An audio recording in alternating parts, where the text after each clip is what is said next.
Telework tomorrow. Holla. Holla.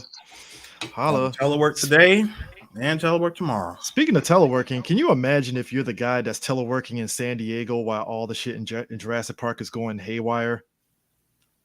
Oh man. You doing network security in your plush San Diego apartment, and all of a sudden Grant's calling, Hammond is calling you, hey, Dennis Nedry fucked us. Can you reset all this shit? I'd be like, dog, my shift ended 2 hours ago. I know, right? So everybody, in one of our most infamous months that really got a lot of y'all listening to us. We did When Animals Attack, aka white people fucking with shit. In that month we talked about Deep Blue Sea, we talked about Congo, which was written by Michael Crichton also, and we also talked about Man's Best Friend and Birdemic, because why the fuck not? Anyway, like in those movies had scientists saying, "Ooh, let's put this inside of a shark," and everybody going, "Why? Why fucking why?" Now, at least Deep it Blue did. Sea, I admire the effort because they were trying to find medicine for dementia. All right, that's noble. I get it. That's Wrong way to go about it. But who knew Wrong that way to go about it. No, but I get it. No, but Chris, who knew that a side effect of doing said shit would cause the sharks to become smarter? Yeah, exactly. I'm just saying, Chris, when you give the shark a brain of an MIT student, don't be surprised that the motherfucker knows how to unlock a door. That's all I'm saying. And then we had it Man's Best Friend. Just real talk. Lance Henderson was like, nah. Give that dog the breath of a tiger. Dude, you can't say the shark getting the brain of an MIT student, because now I'm imagining the shark putting on glasses and doing your taxes and shit before he kills you. like the shark just floating there. Now, the way I see it. All of a sudden he kills you after he says, I just saved you $500, but you're not going to see that shit because I'm going to eat you. Hey, look. Just imagine Michael Rappaport underwater, getting dragged to his death, and he still sees the corpse of Samuel Jackson. They over there like, you see one of the sharks stripping him naked, trying to put on the shirt of Samuel Jackson so they can try to walk amongst the humans. Oh my god! But tight ass wetsuit. But like you said, Lance Henderson, and then they decide to make a Rottweiler a super predator, putting everything under the fucking sun animal-wise into shit. Because why? I don't know. Like, why put that? Why put that into a dog? Because Lance Henderson had the right idea. Fuck it. And then Congo, well, nature took its course and made super gray monkeys. Actually, in Congo, what you find out was a bunch of black people. Yes, this one was on us. A bunch of black people had a bunch of gorillas, and then we said, "Hey, what if we could make these gorillas like pit bulls?" And it was working. And then it worked a little bit too good. It's like that's how Congo started. So basically, in Congo, black people created Saiyans. No, what happened was... Oh, yeah. Black people created the Saiyans. Yeah. In that sense, yes. Actually, what happened was black people got tired of being the ones, pitching for blood diamonds. So they tried to get the monkeys to get the blood diamonds, and it didn't go right. It didn't. It went horribly wrong. It went horribly wrong. See, this is what happens when black people try to make slaves. Damn it, Dean took my fucking joke. Thank you. I'm sorry. It's like, hey, monkeys. They all of a sudden, all the black people turn to Frieza. Hello, monkeys. Pick up those diamonds. So this time, we have a Scotsman who humble beginnings with a flea carnival. All of a sudden, and created a flea circus and said, "No, you know what? Next time, I'm gonna do it bigger. I'm gonna do it better. I'm gonna create something that's not an illusion." Dinosaurs. That man had a flea circus and said, "What if I was Vince McMahon?" That's what he did. John Hammond created Jurassic Park, and I have to say this. Number one, Ian Malcolm represents all of us. Like, you could have resurrected any animal and you decided dinosaurs. Look. Can I point out? Go ahead, Harris. It's so funny you say that, CJ. You want to know why? Because Mr. Hammond himself did say condors. If I created a flock of condors on this island, you wouldn't say anything. My nigga thought he had a point, and Ian Malcolm was like, "Oh, bet. No, dinosaurs had their chance." And hold on, let me do it. Let me do the line, Chris. It's no, this was not a species that was extinct, that was facing extinction by the deforestation of a dam, AKA human beings are assholes. Like that was, facing extinction from deforestation or the building of a dam. Dinosaurs had their shot, and nature selected them to die by a fucking meteor for a reason. And look. There's a reason. Like, you couldn't get around that. That's the part that really got me. He told them they had their chance. And he said condors. You could have picked any animal. You picked condors. I'm like, condors ain't killing me out here. I'm just saying. You know what? Let's just get right into it. That is our first subject, Mr. Ian Malcolm. I love the fact that he was like everybody else. This is stupid, doctor. That son of a bitch did it. Ian Malcolm. No. I like how he went from, I can't believe. He's like, that son of a bitch actually did it. He actually pulled it off. Holy shit. See, I love that. I love that so much. And it makes sense. It makes sense for you to feel like, okay, I can give this a shot. But then what did Malcolm do? He opened his mouth and said, oh, well, the T-Rex did this and that. Wait, you have what? Please say that again. We have a T-Rex. Happily said, we have a T-Rex. We have a T-Rex. That was some white people bullshit. Yeah. We had this wolf all our lives. He never bit no one. It speaks No, hold on. See, you say wolf. No, I'm gonna take it. I gotta take it further. We have a vast ocean of super king cobras that are only held together by a giant industrial sized bucket to keep them from getting out. And my thing is, it's like, okay, so we live in a society now where we're fascinated of cloning, right? And it's the same thing in this movie. You could have picked any animal that you could have saved from endangerment and resurrected them, cloned them, whatever and shit. Like, but you decided to pick dinosaurs because capitalism. No, you decided to pick dinosaurs in the most out of this freaking world way. Yes, you're in Costa Rica. Of science and technology. First of all, yes, you're in Costa Rica on an island. Fine. Ilsa Niblar? Yeah, Isla Nimbar. Isla Nimbar. Anyway, what I like to call South America's Shadow Moses Island. Pretty much. Same island that Oliver Queen took everybody in Arrow. Where nothing could possibly go wrong. So you can't escape. All right. I was going to say the island of Dr. Moreau, but then that's when Eris flew in. That's when Eris flew in. And then here come you, Oliver Queen, got left on that island. I'm sorry, I don't say that. I had the smaller joke. I lost. I fucking lost. When Arrow started, me and D had a running bet on how long they were going to run that whole island to the ground, and they ran that bitch in for 8 fucking seasons. I didn't think it was possible for them to do it, but they did it. 8 seasons they ran that island shit into the ground. Well, you know what? I think it's because Lost did the same thing and they thought they can get away with that shit. This could have been a whole lot, gentlemen, this could have been a whole lot worse with Jurassic Park. They could have kept coming back to that same damn island. Oh no, they came up with the MacGuffin in the second movie. Oh, Hammond actually had money for a second island because reasons. Boy, the bullshit. Don't worry, y'all. We're going to go through this whole fucking series. Complete with a bird cage. I'm like, where the fuck did that come from? The bullshit-keto this man mastered. Hey. Not as bullshit-keto as the Jurassic World movies get, but I give the first Jurassic World a pass for just nostalgia. I don't know. Nostalgia. I love the first Jurassic World. Fallen Kingdom. Fuck that little girl. But we're not talking about her. Let's go back to Jurassic Park. So here's the thing about Hammond.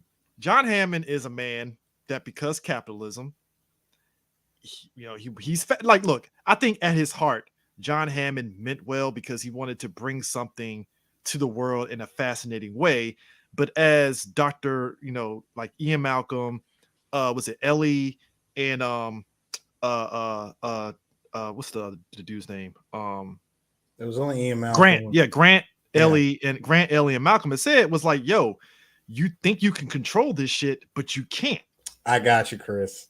I got you. See, the whole thing came from the mosquito, which this one mosquito that that got fossilized in tree sap. Multiple mosquitoes. But no, it was just this one that they kept highlighting, that one mosquito that was inside Hammond's cane. And I'm assuming that that's the one that they used to clone the string of dinosaurs. Right? I'm thinking so too. Which you see the behind the scenes, apparently that's bullshit.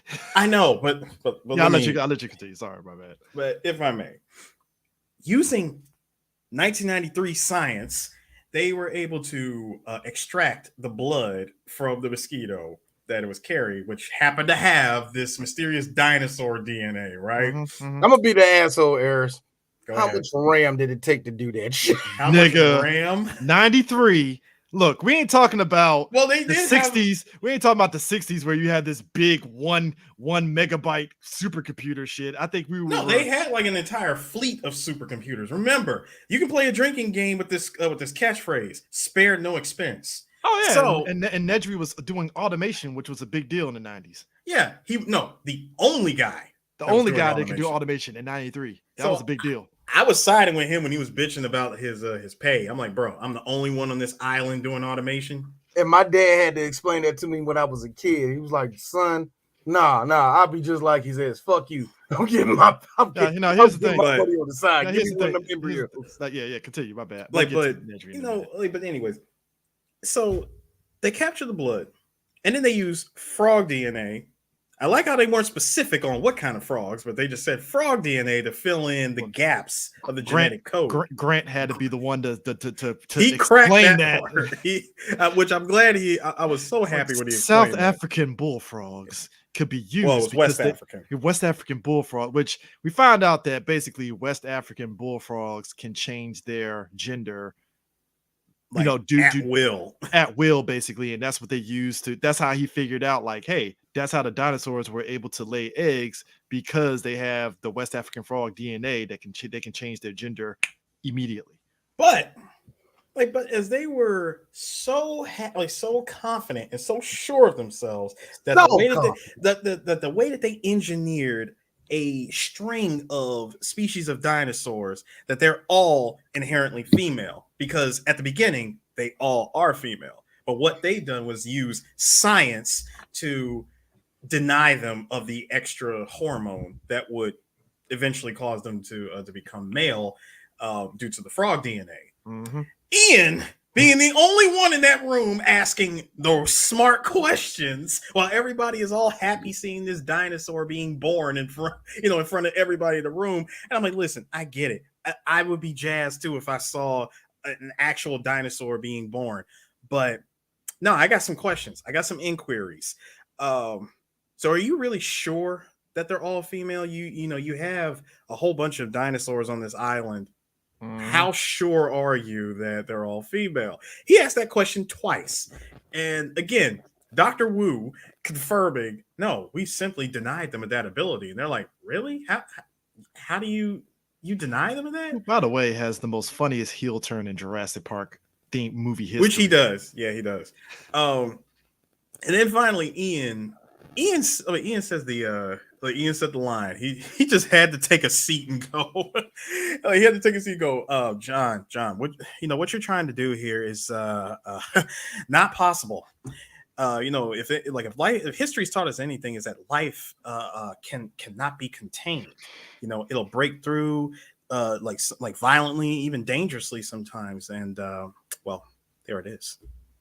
Yeah. So what you're trying to say is that a whole species of like a female are going to somehow mate? I'm like, Dr. Wu, I see you trying to be smart. Don't fuck with him. Don't fuck with Ian. What I was saying is life will find us a way. Which And I'm He's like, right. hang on to that. I was like, hang on to that little chestnut. Which they find out because when Grant and the kids are out in the Jurassic Park, trying to find their way back to the visitor center, they see those raptor eggs, and he's literally saying, "Yo, Ian Malcolm was right. Yo, like the dinosaurs found a way." Also, I like how they were all excited to see this one dinosaur being born, and Grant finally had his moment of clarity to say, "Wait a minute, what species is this? Oh, that's a velociraptor. You bred raptors?" Yeah. So here's the thing about the raptors. There's three people technically that knew the lethality of the raptors. You had Grant, who we saw him scared the shit out of a kid who, let's be real, kids are assholes. So the kid didn't know any better, but he kind of deserved that shit. And he was a fat kid, and he was a fat kid in the 90s, so it was real easy to do. It's like a giant turkey. And I'm like, kid, that is okay. And so that's why I like how Grant he was on the right track. It is a bird in a sense. Yeah, but I like how Grant's scared of his stuff and was like, yeah. As he's staring at you, they come right in. He stare at you. You stare right back. So you think his visual acuity is based on movement like the T-Rex. He'll lose you. He'll lose you if you don't move. But no, not Velociraptor. You stare at him and he stares right back. And that's when the other attack comes. Not from the front, but from the sides. And the other two raptors that you didn't even know that were there. And I like how after he scares that little boy ribs. Yours, motherfucker. And I like how now get your fat ass off get your fat ass off. He says that shit. I like how Ellie's response afterwards was, Grant, if you wanted to scare that kid, you could have just pulled a gun out of him. Just put a gun in his face. mean, she ain't lying, dog, because he was like, yeah, just respect nature. He said all that just to tell the kid respect nature. I'm like, God damn. Like, no, but if you think about it, he did put a gun in that kid's face by pulling out that freaking claw. Which I got. He was all like, "See, this is what I do. 6-inch retractable claw. They hit you in the gut, your belly will pop out, and I'm like, oh shit." He was like, right around the belly, spilling your intestines. The truth is, you're alive when they start to eat you. And you know what I loved about that whole scare tactic? This shit was replicated in Walking Dead. I know I brought it back around to Walking Dead, but I have a point. Shout outs to my girl Melissa McBride as Carol. She told that little kid who all he wanted was some damn cookies. And she said, if you interrupt me again, I'm going to take you somewhere far away. No one will be able to hear you. Here's the thing. The monsters will find you. And guess what? You'll be alive when they start to tear the flesh from your bones. One Mr. Muldoon. Good eye, mate. You heard his screams when that fucking raptor was like, surprise, and then jumped on his ass, and you heard him like screaming like, ah! Muldoon, by the way, if this movie was remade today, hi everyone, Jason Statham, he's your Muldoon. Moving on. Muldoon, he would play him. See, if you're doing Jason Statham, he would have to, in his contract, he gets to punch a raptor in the face. And I'm fine with that. Oi. I'm fine with that. Like, because hold on, he could play. He doesn't have to be Frank Christmas or Lord Christmas or Frank Martin from the Transporter. He doesn't have to play that. He could play, like the same character that he played in the Meg. Here's the thing. My thing at the beginning of the movie, even as a kid and even now as an adult, that is a tense ass scene. Yes, it is. The way that they have to load those raptors in, which I like that the movie set them up as being very dangerous. They need a loading team. They got to push the fucking thing inside there until it locks into the hole so they can release them. And even then, not the greatest lock in the world, apparently. And it's even then the raptors are smart enough. Hey, what if we hit this cage really fucking hard? And as that Polynesian man opens up the cage, bam, falls down. I'm like, oh, and you're dead. Now, my thing is this. I like how the Raptors got him by the leg. My man, they got him by the leg. You mean to tell me there was nobody with a pistol ready to shoot? Hey, look, Grant, take it out my chest. No. Take it out my chest. They had everything going for it. And the man's tasers was the equivalent of that black dude getting tased like, I'm going to kill you, bitch. And then, that's all they were doing. And I'm like, dog. They all had not just any tasers, freaking shotgun tasers. Nah, Muldoon, by the time Muldoon says shoot her, I'm like, your man's about to get fucking taken. Just go in there and just let him go. Done. His legs are looking like linguine right now. Dog. They like No, the second he slipped down, I'm like, well, he's gone. He's just Dude, going. the Shoot first him two- in the head. No, this is what you do. Shoot him in the head. Let him have the body. See, Why the are y'all first- wasting time trying to shock him? That don't make Hold no on. sense The to me. first And they first of stared all- at Muldoon, and Muldoon was like, See, here's the thing. The first pull, I'm like, okay, you have at least a 5-second window of saving him. The second that pull went from the ground to yoinking his ass up the upper side of that freaking cage, bro, he's done. Shoot him. They Just love kill- doing that in the 90s. hey, look, They at love that doing point, that in the Look, 90s. like just do Well, him look, a favor. They love doing that in the 90s where you see the door so like, they just go I'm up like, and just go. do him a favor. Put a bullet in his head so he doesn't have to suffer. that's me. I'll be cold hearted. Like, look, we're gonna have to pay the family out anyway. Just shoot him. Fuck it. Yeah. I'm no, very hold on. But let's try to save him and shock the dinosaurs at see that's chaos. That's chaos. That's chaos. Like what I love is they why? Just let it go. What I love is they kept it's the fact that they had an entire SWAT team of guys with these taser guns shocking a raptor. And let me tell you something, that raptor ate that shit. You want to know why? Because because the raptor wasn't done with its meal. You saw how when it faded out and you saw his hand just go out, slip away. I'm like, oh, he's done. It's done. He been done. But I like how you have Gennaro. He's the lawyer. He's representing Hammond, essentially his assets and stuff. And he basically, what the whole setup of Jurassic Park is Hammond, after that ordeal, having to pay out the family. That park is a risk. Well, it's not just a huge risk. It's not just the fact that he's not just any lawyer. He's a lawyer. Like, he's actually the trustee's lawyer. See, they brought him in the board of oversee. trustees. Yeah, the board of trustees lawyer. They brought him in to oversee everything that's going on with this park. And as he says the line, if I'm not impressed, the board's not impressed, and I will shut you down. He's like, in 48 hours, you he said in 48 hours, I'll be accepting your apologies. I'm like, you gotta. I swear, I love that Scottish overconfidence of Hammond. I love it. I mean, this guy was so sure of himself. He was so sure of this park. I mean, look. Like, and you said it earlier, spared no expense. I like how later on in the movie, where shit is at the fan, and you have, I forgot homegirl's name. She's cussing about the whole situation, and she just takes Ellie. took a spoon of the ice cream. And she was like, "This is good. This is good." It just square cut. I spare no expense. Here's me. He doesn't understand. He don't even. This man knows what he's done, and he still hasn't taken full responsibility of this. He hasn't. No, D. Spoiler alert: he doesn't in the second movie either. No, D. Wait, but D, check it out. See, even though he says spare no expense, I love how at the beginning when they finally cut back to him and he's eating the ice cream, Ellie comes walking in the room. She's looking at him like, "What's going on?" And the only thing he could say was, "They were all melting."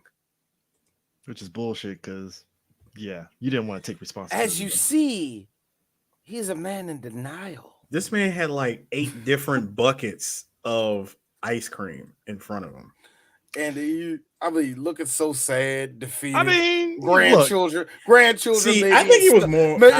His grandchildren maybe in the stomachs of animals that ain't existed millions of years. I want to say that he was more concerned with trying to get his grandchildren back than anything else. I'm gonna say that too. But also, I think this because nigga, he's the one that did invite them out.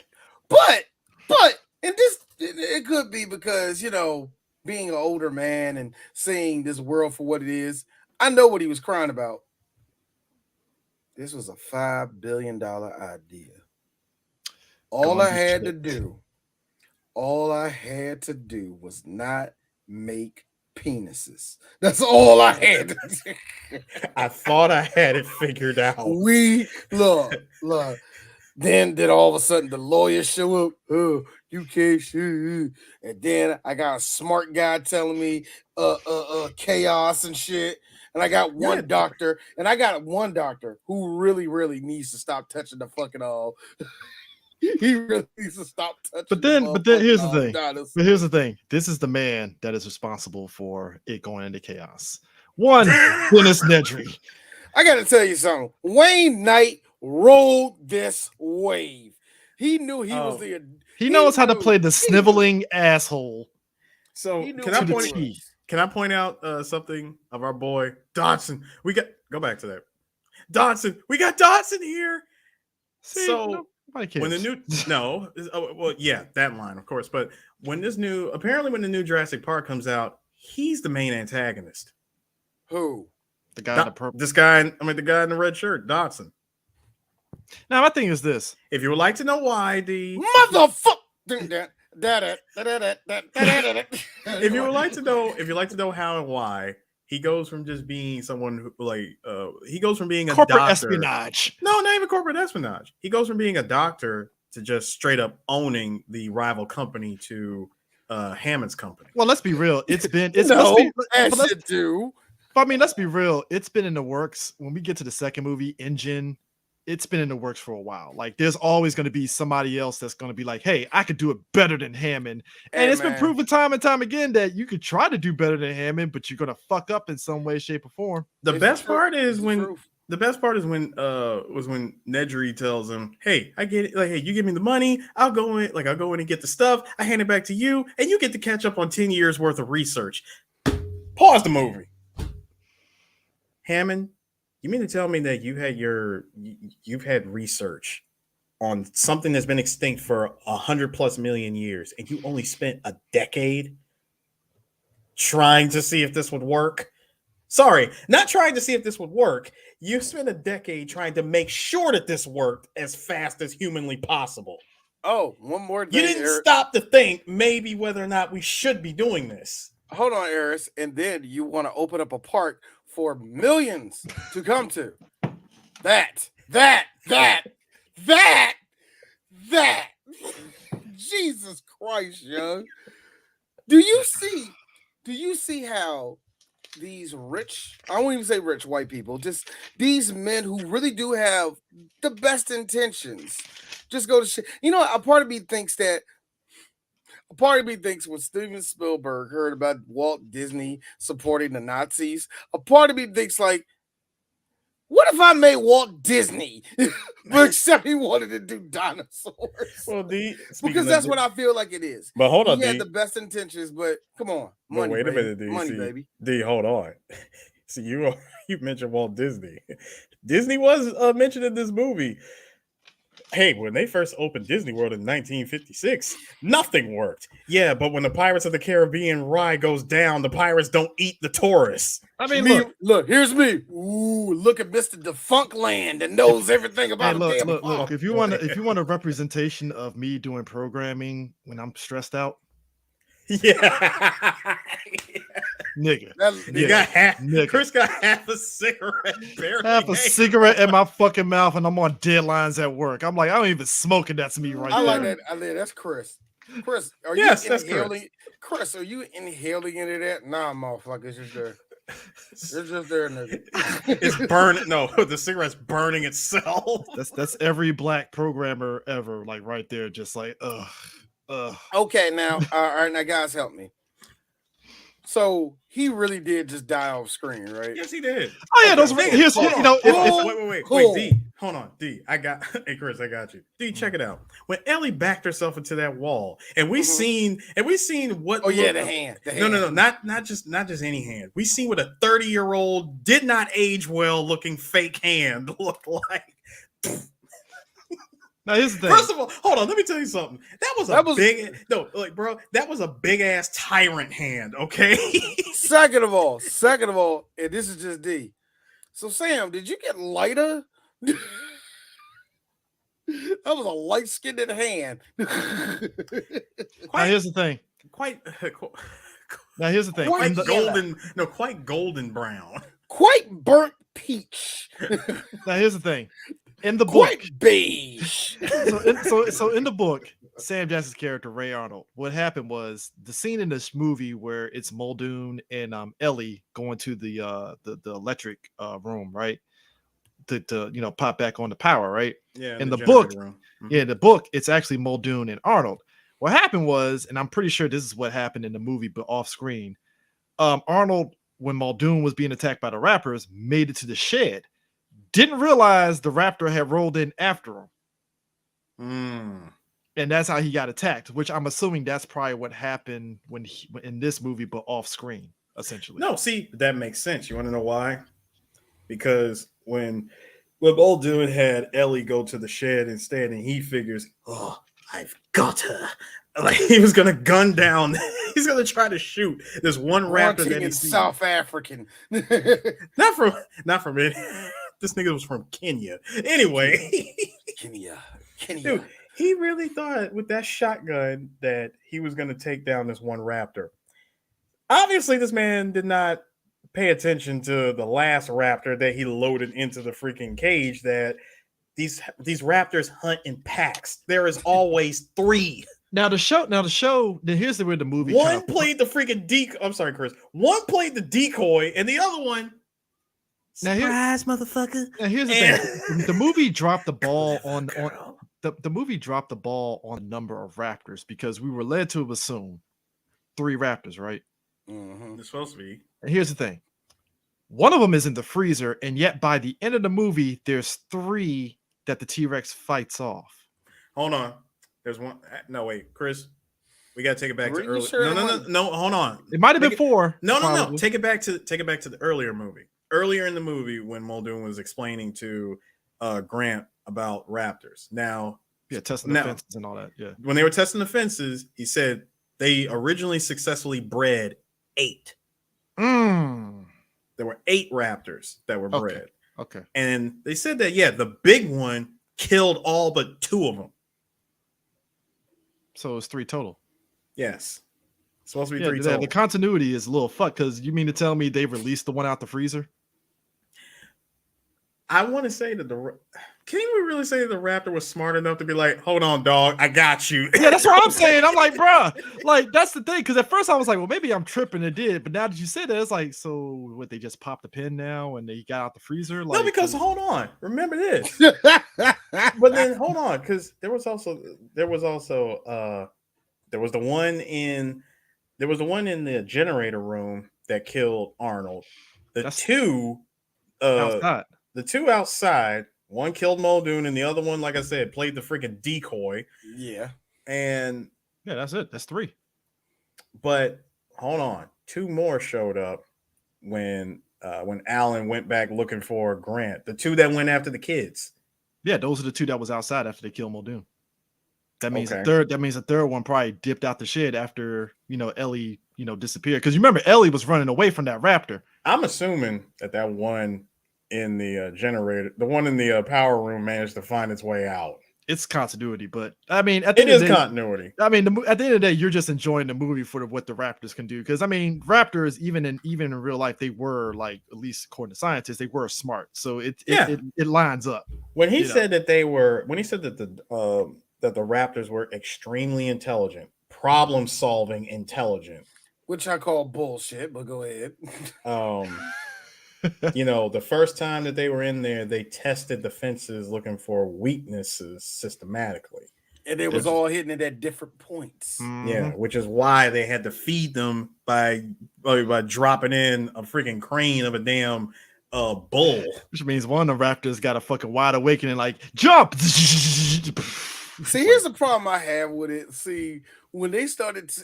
See, I can believe most of the bullshit lies that some of these dinosaurs, that people teach us about dinosaurs, that they were vicious and shit like that. Okay, fine. I can believe half of them. But what kills me is that they made these raptors on the level of canines, like really like sharp and like way smarter than they need to be. Well, that's because they do hunt in packs. You know who else hunting packs, nigga? Piranhas, they're dumb as fuck. But that's what I'm saying. That's not a sign of intelligence. But D, that's bad. No, D, that's bad. You want to know why? Because see, the piranhas that you just talked about, yes, they hunt in packs, but they aren't genetically science piranhas. Okay, they're not engineered piranhas. So what you're telling me, you took something that was a bit predatorial and gave it extra features for your amusement and for an amusement park, by the way, a theme park. Again, Capitalism. chaos. No, I'm gonna say it, D. Like, why? No, D. Everything you just said, exactamundo. But here's the defense thing. the defense rests, sir. But here's the thing. I But like how No further questions. Yo, Mr. Generic. Here's the thing. The lawyer though, for the fucking for Hammond though, I like how off rip Hammond was like, oh yeah, I'm gonna open the park, and I like how he off rip like, yeah, we charge $2,000 a day, $10,000, all that stuff. You can do it. And I like how Hammond put the screws to that. Get and was the like, t-shirt gang going, man. We got the little totes, man. Put that logo you got, man, is fire as shit. Hammond That put the logo you screws. got is fire as motherfucker. You can put that on anything. But this Hammond was put the screws to that and was like, no, I'm making this for not the super rich, but for regular people too. What the fuck? Like, See, Okay, now my problem here- with that right there, like, I'm sorry. Hi, D Shaw, 3 Black Geeks. Grew up middle class half my life. Grew up poor. Then grew up poor. Grew up broke. So I can say this much. I can say this much right here. No, all of that's going to the rich kids. And 10 years later, when you only got one working motherfucking T-Rex and half of the dinosaurs malnourished, then you're going to bring in the niggas. I'm not stupid. I know where this is headed. One thing about about that whole idea. See, Gennaro gets this idea because he saw the Brachiosaurus, right? Everybody saw Brachiosaurus. It was one of the most beautiful scenes in the movie, and how they were all moving together like a herd. And oh my god, this is amazing! And the first thing out of his mouth is, "We're gonna make a fortune with this place." And I'm like, wow! So it just took that one trip from the hold on, from the chopper to right here. That was it. You were sold. Okay, Eris, I got a question. We ain't even get to the visitor center yet. Got a question, Eris. Didn't even see the entrance. No, go. I'm sorry. Go ahead, D. Man, you need to see the good part. Yeah, look, Eris, think about it, Eris. You're telling me you're from Central. You come down to Shao Tucker's house and you hear, "Hello," you're not going to be impressed, nigga? Come on. First off, is that dog Scooby Doo? Nope. Second off, what the fuck? Exactly. Third of all, I'm betraying the source material. All right, Shao, what does it say? Kill me!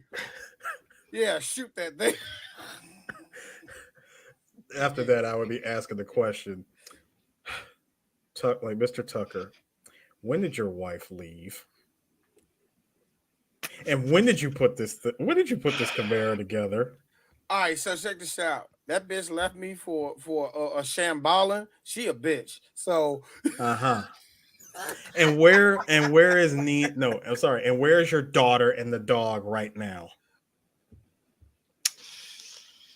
Go ahead and take me to jail. You was talking to that little short in the motherfucker. See, I don't even want to talk, man. Right? No, D. That's when I take off the glove and show the auto mail arm. Punch. Eris. That nigga got punched with auto mail. A part of me when he was punching Shav, I was Shav like this. Nigga, you can keep on hitting me, but I got a concussion. I can't feel none of this. Never start with the victim's head. It gets all fuzzy. You won't feel the next thing. Yo, that fifth hit he hit him. You know, Nita ain't coming back, right? Hey, you know what? If there was ever a time where I know. Like, look, here's the thing. I'm surprised. I did it because I was. I'm sorry, Chris. Go ahead. Why'd you do it to your wife? What? My wife cheated on me all the time. She was the first to go. No, D. I did it because I knew I could do it, just to see if I could do it. In the name of science. Hey, first off, what's up, Warrior Man Beast? Second off, he has a valid point. Like, who got $2,000 to spend on some dinosaurs that may eat your ass?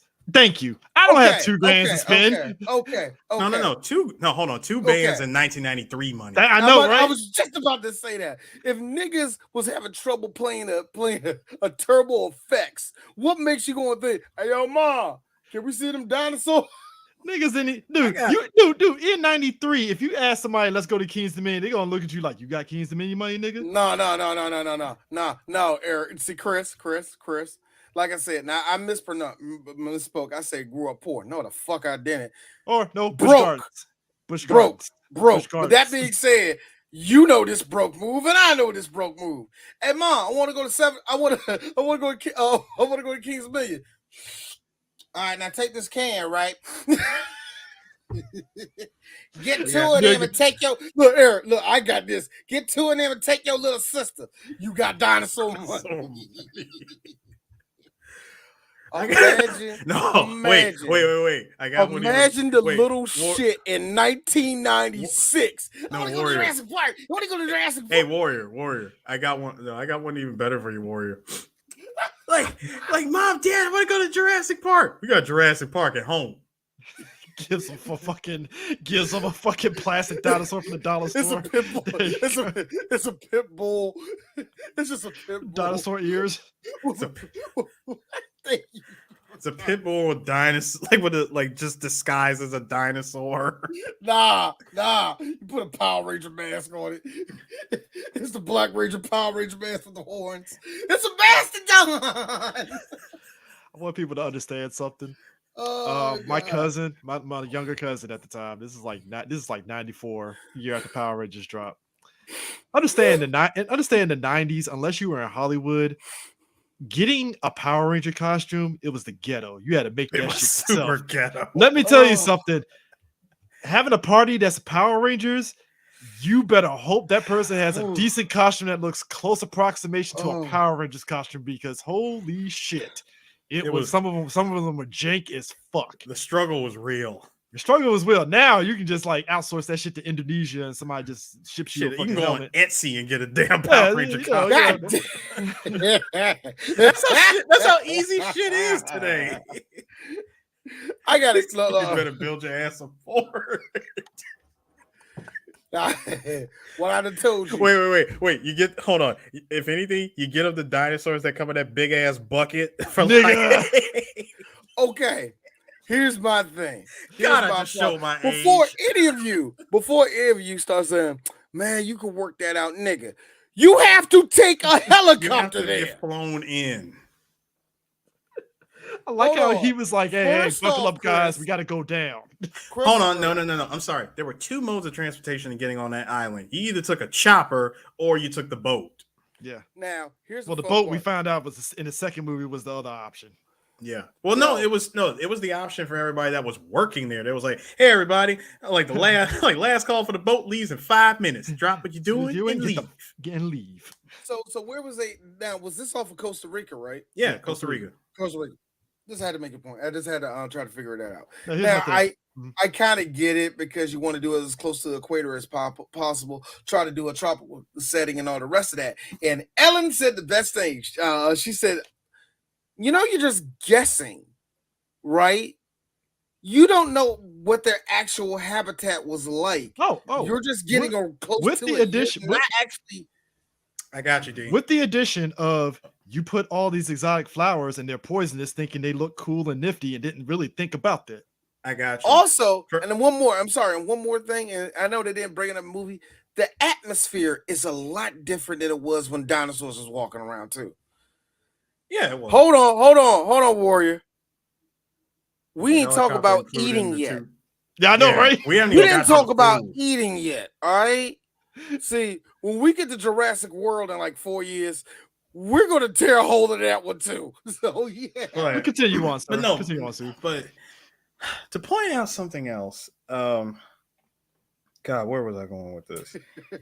There's so much. Helicopter. No, not the helicopter. It's like, well, along with the other doctors, and everybody made a point, which is why that moment after the film, after they had the conversation, after witnessing the Velociraptor being born, that lunch table scene is my favorite part of the movie. Yeah, because it's literally because you have not one, not two, but 3 whole ass warning labels telling you that this is possibly a bad idea. Because as Hammond said, like, yeah, I brought you in here to vouch for this, and the only person that agrees with me is the blood sucking lawyer. Which I'm like, yeah, the lawyer off rip said when he saw them fucking the Brachiosauruses, we're gonna make a lot of money, and I'm like, yep, and he's in. I'm like, he's already in just off of that. This man pulled the Morty, son of a bitch. But like it was like Ian Malcolm said his piece, Ellie said his piece, but it was really Grant was like, 65 million years separated between man and dinosaurs, and we don't know. I don't want to jump into any conclusions, but we don't have the slightest idea what the hell, what could happen. I like the fact that he was loving it. Do y'all realize what the fuck we're doing right now? Like, I love that. Again, Ian Malcolm, and I swear I have that entire moment burned into my memory. It says, God, the lack of humility here that's being displayed it just staggers me. You're raping nature. No, he said, well, listen, like Dr. Malcolm, I understand things were different in the beginning. Yeah, I know they're a whole lot worse. Like, well, no, let him explain. I want to hear everybody's viewpoint. I knew he fucked up when he said, no. When he said, I want to hear everybody's viewpoints, I was like, all right, and you gave him the green light. Okay, don't you see the danger inherent, John, in what you're doing? Genetic science is the greatest thing that the planet's ever seen, but you wield it like a kid who found his dad's gun. Yeah, and I love that line. Like, you wield it like a kid who found his dad's gun. It is that interesting that we see that in life all the time, especially in the world of science. That's just amazing. The lawyer again, trying to flip the shit and put everybody back on his and Hammond's side. Now, if I may, now I'll tell you the problem with what you're doing here. First of all, it didn't require any discipline to obtain it. None. You took what the last person did, and you went the next step. You didn't earn any of the knowledge for yourself, so you don't take any responsibility for it. You stood on the shoulders of geniuses. Look on John's face. The look on John's face when he said that. It's like you stood on the shoulders of geniuses to accomplish something as fast as possible, and before you even knew what you had, you patented it, you packaged it, you slapped it on the plastic lunchbox, and now you're selling it. You're selling it. The passion in that line delivery is why I love that scene so much. This is also the reason why I think Jeff Goldblum. I said John. Why am I thinking? Whatever. I'm thinking of John Goodman. Jeff Goldblum. Reason why I also see this scene. So Jeff, you don't get paid as much as everybody else, do you? You just don't. Like, I gotta feel like they give him his paycheck. Like, wow. So did the people in catering? Are they eating? Are you sure? Are you sure? Because minimum wage is in. Look, like this. Minimum wage is in Hollywood. You know that, right? Yeah. Give it to them. Yes. But here's the. I feel like Jeff takes his paycheck and give it to everybody else that they got. But I like how. Here's the thing: the evolution of Ian Malcolm. Also, the evolution. Here's the thing. He's not wrong. The evolution of Ian Malcolm in the Jurassic Park series has been interesting because this movie, he went all Joe Biden touchy-feely on Ellie. Did y'all peep when he was in the car and he grabs her hair and is tugging it a little bit and shit? He grabbed her hand to explain that. No. He's touching her on the side of her shoulder and went to her hair. And, Hey, Chris. Well, you gotta remember this is the same guy who did say, "I'm always on the hunt for the future." And then in the second movie, he turns into the most responsible dad ever. I'm like, where did this 180 come from? You know where that came from? When he almost died from a fucking T-Rex. Fair. That's where that came from. Because he was my man was trying to get in them Ellie pants. Wasn't gonna work because Ellie is smarter. Obviously. Not just smarter, but Grant, without even having to say two things, he was like, "So, is Dr. Sadler? Is she why? Why? Just simple. Why? Oh, hey man, I'm sorry, Grant. The man that's like every adult nowadays that doesn't want kids." He's like, why? He started the movie like "fuck them kids" to I guess I care about them. Okay. Well, I guess all right. Can I? Okay. can I throw something out there about Grant's evolution? By the way, Mhm. so in the beginning, you do. I mean, yes, you're right. He's on Jordan during the Fuck '90s. No, he's Jordan during the '96 Bulls game. Fuck them kids. I'm dropping 80 and all that shit. Right? Just like he does not care for kids. And all it took was a life or death situation involving a T Rex and the freaking car that they were riding in. So he say like after saving them and they were stuck together, uh, Grant Grant says this line when they were sitting up in the tree. When what's his name had asked him. What? What do you say? What? Oh, y'all not seeing this, are you? Nah, can't see shit. No, he's not. No, he's not. No, he's not. Eris is not. Eris not would not Grant. be. No, Eris would not be the one riding on dinosaurs going whoopee. Eris would be motherfucking Wayne Knight. Except Eris would not die in that faction. He'll Would die be way stupid cooler. enough to be He'll going. way I would not cooler. be He'll way stupid cooler. enough to be driving a freaking 4-wheel drive Jeep in in the worst tropical storm in human history. The amount of but deaths. but no, yeah. but hold on, but no, I don't want to get off track. The line that he said in when he was with the kids was after he was asked, "What are you guys going to do? You know, what are you and Dr. Sadler going to do when you don't need to dig up dinosaur bones anymore?" Well, I guess we will evolve too. I paid attention to that line because a few minutes right after he said that, he took that fossilized raptor claw and tossed it. Yeah, I saw that. And a lot of people have asked that question: why did he toss it? Like, why did he even throw it in the first place? Especially considering that it came from an actual fossilized raptor and not an engineered one from this island. And well, the script would have you think that he's talking about evolving his career and going into doing something else, but the symbolism in that scene, in that line delivery, was it's his evolution as a character. Because by the end of the movie, he's ready to have kids.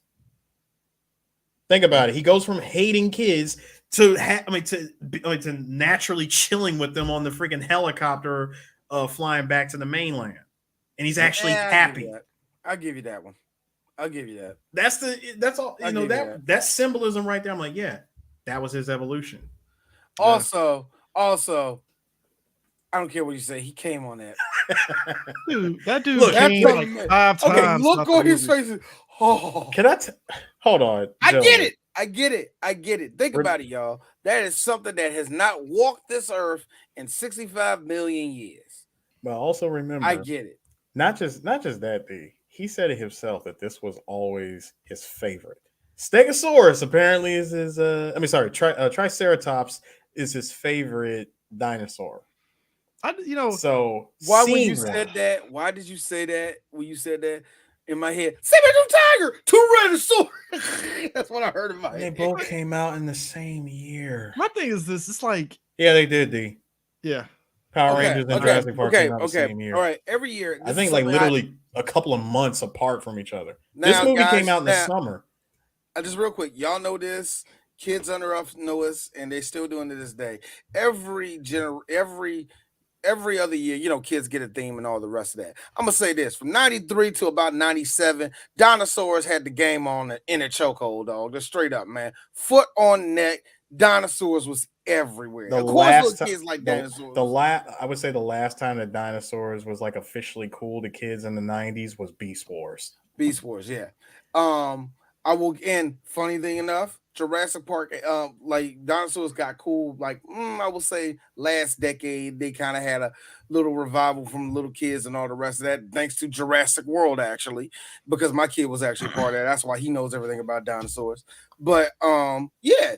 Dinosaurs, of course, kids like dinosaurs. It's a cool thing. But those years of the '90s, woo, They put lasers on dinosaurs. They put saddles on dinosaurs. We had dinosaurs driving Cadillacs. We had dinosaurs on motorcycles. We had terrible thunder lizards. We had everything. Oh God. These niggas was like, for real.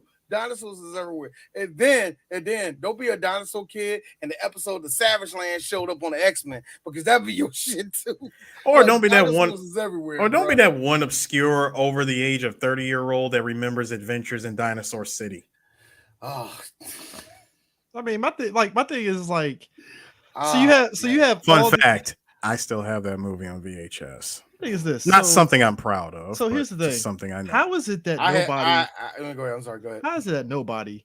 I'm looking at the black man, Sam Jackson. How did you not peep that something was up when this man is standing like this in front of you?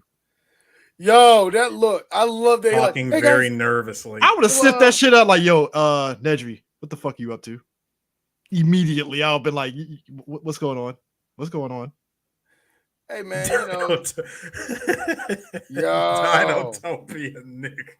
Fuck Dinotopia. Oh God, no. Nah, if my man standing like this, nervous as shit, like, I think we'll get something salty because you know I had a lot of sweets, and I'm like, yeah, you had a lot of sweets there, Nedry. So Yeah. You're know what acting I kind of do? jittery there, sir. And you know what the part that gave it away when he says, "Oh yeah, also I did a thing where I locked it up, and you know you don't have to go back into it no more, and everything's already fixed for that." You know, you just this a couple times, and I also try to do that. Like when you do the and also, okay, what do you hide?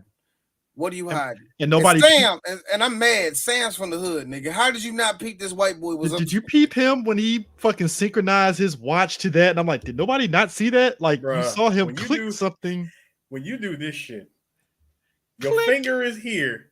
You got your two fingers here. The same time you're going in for the click, you just hear click. I gotta be honest with you. I gotta be honest. You got a whole hold on. You got a timer going off in the middle of your screen, and that shit ain't no damn screensaver. Okay, all right. A lot of y'all kids is not gonna know this. Okay, that was what year was this again? 93. 93. Okay. No. Everybody in that room heard that. No, that's not true. Those keyboards back then were loud, and a beep from a Casio was loud too. So Also, click, everybody heard that. No, Everybody heard that. Even if you didn't hear any of that, look at his screen. It's a timer. The stopwatch. Just so you know, for anyone who didn't know back then with computers, there was an actual program called stopwatch. also, It that only shit- served Look, one my purpose. app. It Yes, only like served your app. one- Yes, like just it- like your yes, app, yes. you Like dumbass an- kid. Like Also- an app. Like an app. But no, it served only one purpose, to just be a stopwatch. Also- Nothing else. Also, that shit Lex was hacking was not Unix. It was not. It was It was not not. Unix It was not. That was not a Unix It was system. not at Unix. all.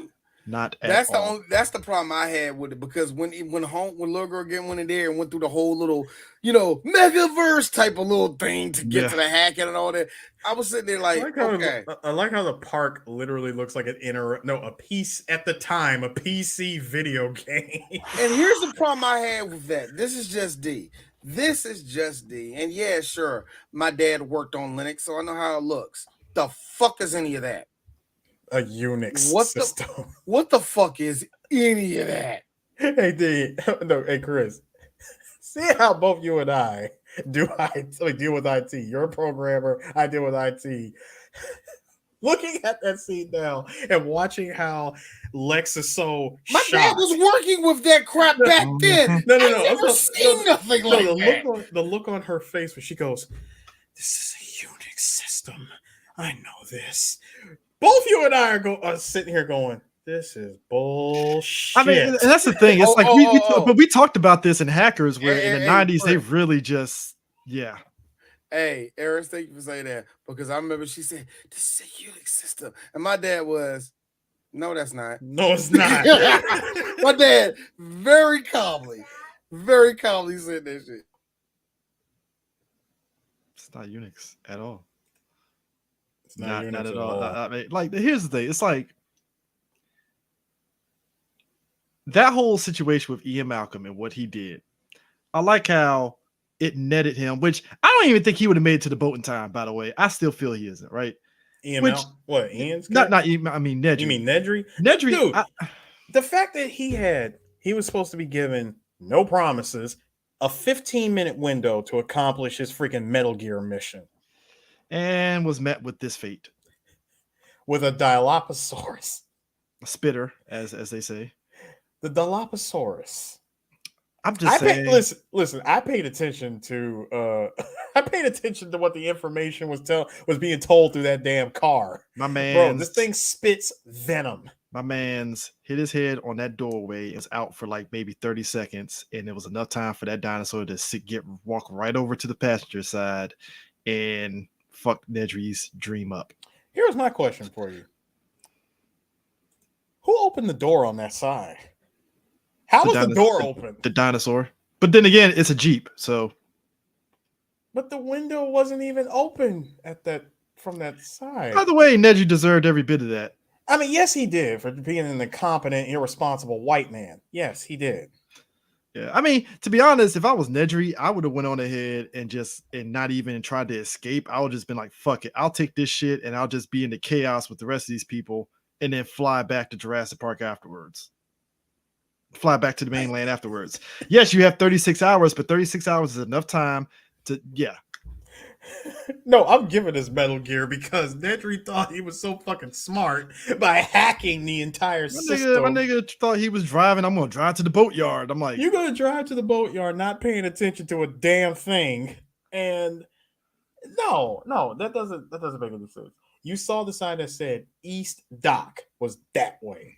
You were trying to catch the boat so you can give all those dinosaur embryos to the competition because you had an additional $750,000, I'm assuming, waiting for you. Yeah. And yes, the raptor opened the door. You said it makes sense. Okay, that's a raptor that opened the door, not a Dilophosaurus. Mm-hmm. Two completely different animals. Yes, I understand they're made with frog DNA, but it doesn't necessarily mean that their brain activity works the same. Yeah. Yeah. I mean, come on, the T-Rex still operated the way that a T-Rex would technically operate, whereas the Raptors, they got the deep blue sea treatment of being that damn intelligent. I'm about to say they had to. And then you know what? My question is, why did the T-Rex become the hero out of nowhere? I mean, the T-Rex pretty much. I remember. Okay, real quick. Yes, this is the '90s sci-fi version of all you had to do was follow the damn train. CJ, I agree. It is. Real quick. The gold trophy for D goes to my childhood, to my nostalgia of this movie. I saw this movie at if anybody knows this section of Prince George's County, Marlow Heights movie theater, still open to this day, still the only cheap movie theater where you can see stuff for the cheap. But anyway, I remember Jurassic Park was over there. Day came out and all the rest of that shit. And I will never forget when the kid was on the fence, right? Yeah, when on the fence. Mm-hmm. Everybody in the movie theater was like tense. You hearing people like, no, oh shit, no, ooh, no, and all the rest of it, right? Finally, goes back on, pop, and he goes flying. The movie theater blew up in laughter. Everybody cracking up, and then right there, when Ellie gets scared by the raptor, everybody. It went for everybody getting scared, and then everybody coaching on, and then everybody coaching on the Raptors to kill these little white kids. Her ass right there, get her. I mean, that whole scene in and of itself with the kids running away from Raptors. People, I'm so tired of y'all. I mean, but here's the thing. Here's the thing. I think that was probably one of the best ways to show tension in a situation like that, because you have them running away from the Raptors and the kids aren't doing Home Alone bullshit like Kevin, like let's lay some traps. It's like, no, they got to run away from them in a smart way. And it makes sense. And they are first of all, you knew for a fact that shit got real when we saw the door handle move. Mm-hmm. The Raptor, the Raptor learned how to open the door. I will never forget the grown men in the movie theater going, what? No. No. Man, Man, bullshit. Wait, hold It on. was hilarious. Like, so hold on, Warrior. You said we don't know how they were engineered, though. All of them were engineered pretty much the same way. I had explained it. Science. Through science. No, through science bullshit-ito. That's how they were engineered. And I like how, because you also got to realize, much like when they butcher a cow, there's a lot of fillers that they're going to be putting into. When you have the genetic code and you're using virtual reality, this is before Oculus. Guys. I love the fact that this was before Oculus, before augmented reality. My man was using the freaking virtual reality gloves, and he's able to put the DNA back together, and then you fill in the gaps with frog DNA. Fictional characters, that shit. I mean, okay, D. Yo, I hated how there was a lot of. I will give the movie this. Okay, I will Warrior, give the movie this. No, Warrior, I get what you tried to explain its own bullshit, and I respect that. No, Warrior, I get what you're. I get what you're saying. Like Warrior, I get what you're saying. For the love of God. I am not gonna be that damn transparent but the thing of it is, nanomachines don't show up until Jurassic World, okay? No. But I mean, that's when nanomachines show up. The thing of it is, I don't know. I don't think they added anything extra. I think it's a situation of we know animals and animal kingdom even today they're smart. We know they're smart. They can figure out stuff in some way, shape, or form. So it's not unreasonable to know that they can open doors. Now, here's the thing. Jurassic World. I don't know, Chris. When all these animals are eating genetically modified goats that didn't exist now, here's the thing. in their fucking century, now, I think there might be some. Now I'm jumping ahead here. Jurassic World posited what Hammond said about like when raptors are born, they imprint on the first person, and Chris Pratt was the guy that trained those raptors, Blue, and all that. And it's like, all right, you have a through line on that one, even though it's stupid. I call bullshit. That whole thing, dog. Okay, in the first movie, it was dumb. It was really dumb. In that second movie, these things became fucking. Hey, Blue was his boy. The other ones, not so much. I'm mad that you did that. I'm sorry, I had to do the pose. Because when you did that, all I saw was that one raptor. Because they love doing this in the CGI, where they put up that one claw, like, hey. Like, now, here's the thing. Now, I will say this. What I loved about Jurassic World real quick was when he got the raptors on his side, when the super T-Rex came up in there and they finally fought for him. And I'm like, and they got mollywopped. Well, two of them got mollywopped by the other one. Regular T-Rex. The regular base T-Rex with the tag team of Blue, the Raptor, tag team. Sure. Whereas Space Godzilla in Jurassic World came in with a goddamn cloaking device. Yeah. That's the thing too. Yeah, Chris. Based Goku beat Majin Buu. Sure. But that's the thing too. Okay, I believe that's the thing about this series of Jurassic Park movies is that it echoes real life, that somebody in real life would be like, well, what if we combine this with that? And I'm like, yeah, we're really stupid to not realize that's like the worst idea you could possibly make make a cloaked dinosaur. Like, who the fuck thought that was a smart ass idea? That's my thing. And the bigger one I had a problem with, remember what he was talking about? Yeah, we even have sea dinosaurs. I'm like this. That's many goddamn problems. I was fine with everything in Jurassic World. And when I saw that thing come out the water, here's me.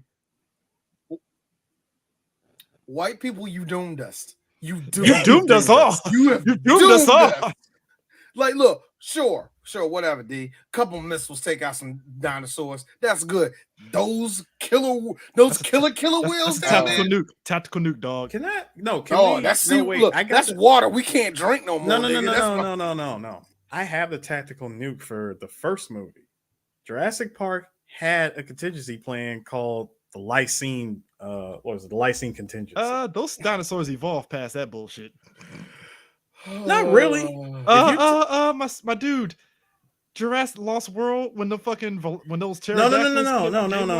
No. No, Chris, I'm talking about the lysine contingency was what they were going to use. It was either we use that or we shut the whole park down and reboot it again. No, I'm just Now, talking future. Yeah, that shit's not. no. Fuck the future Oh, movie. this movie, yeah. I'm talking about in this movie, they did have a contingency plan. I'm like, What use it. Muldoon doing what the police do to black folks and sprinkle a little lysine on them and then they die or some shit. Like, I mean, first, no, that's actually. See, you say sprinkle some crack on it. No, Chris.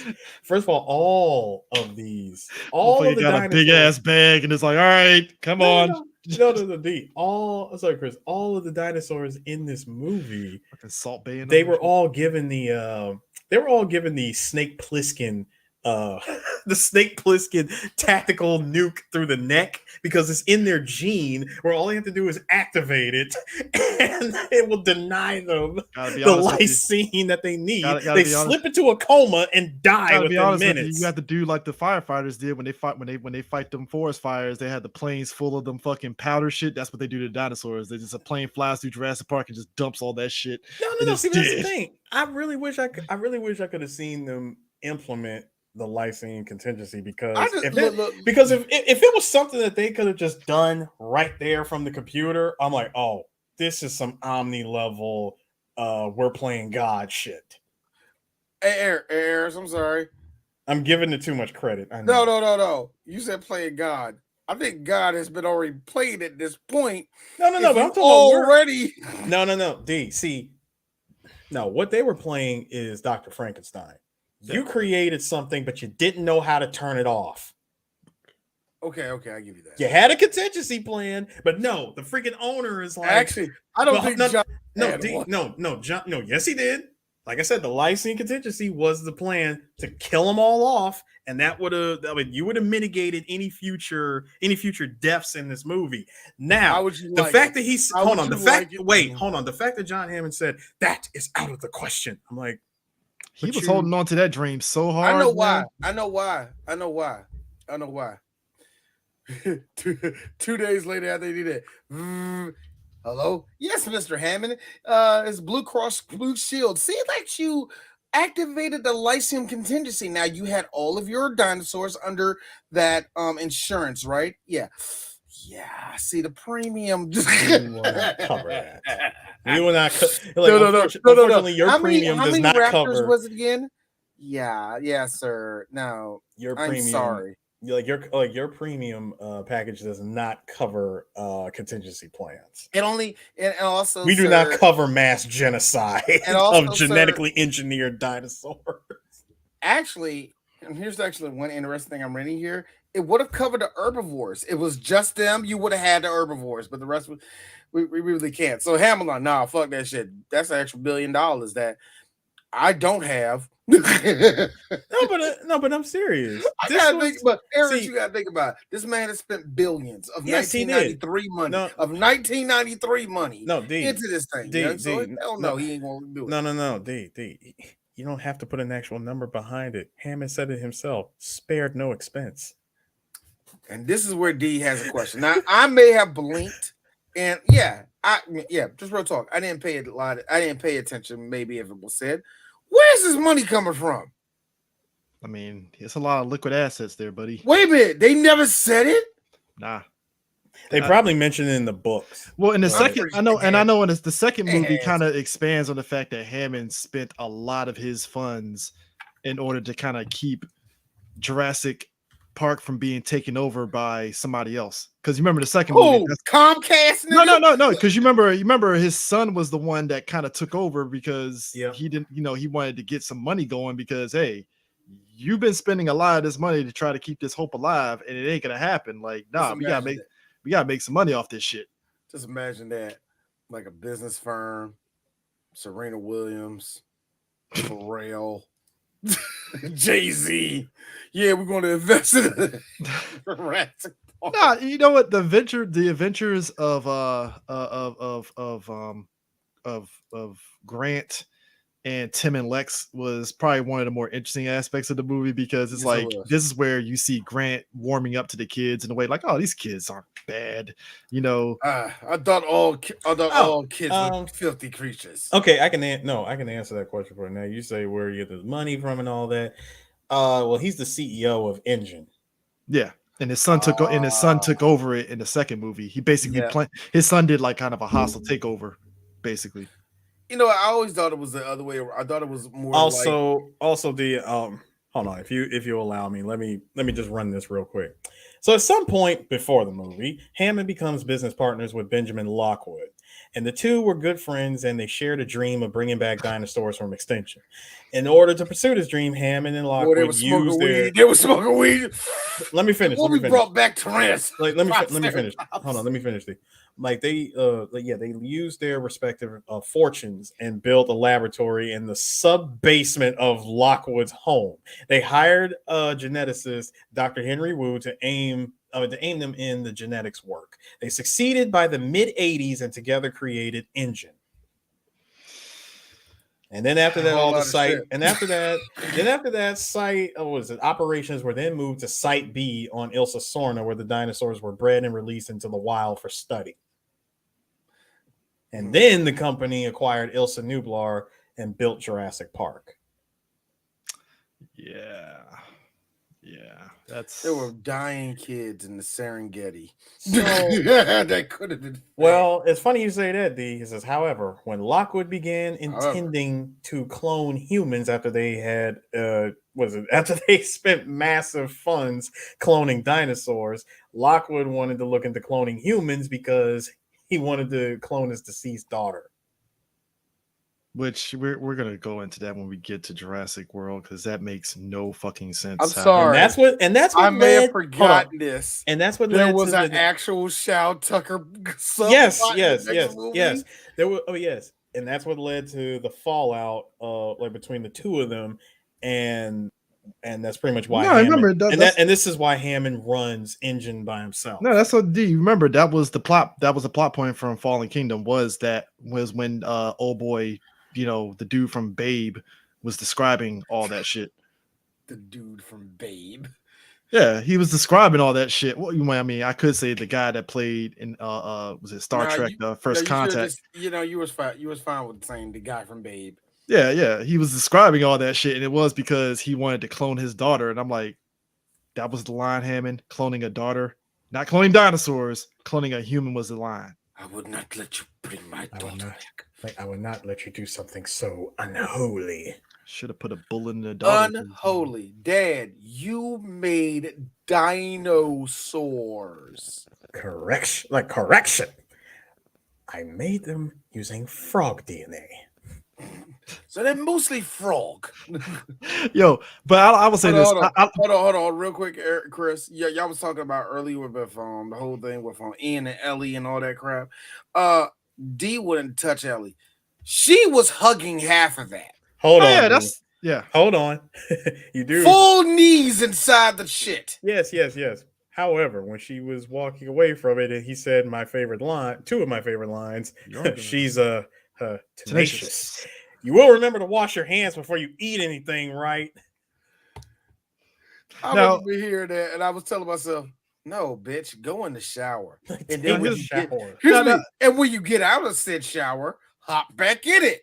Now here's the thing. There's a small subplot. Not gonna say subplot, but it's a small thing that tied into what Ellie said, because she thought that the Triceratops ate the poisonous flowers. Turns out it didn't.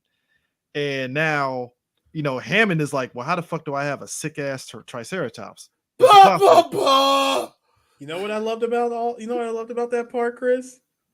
It's never explained again throughout the rest of this movie. Because the guy there, the rando guy says, yeah, this happens every 6 months.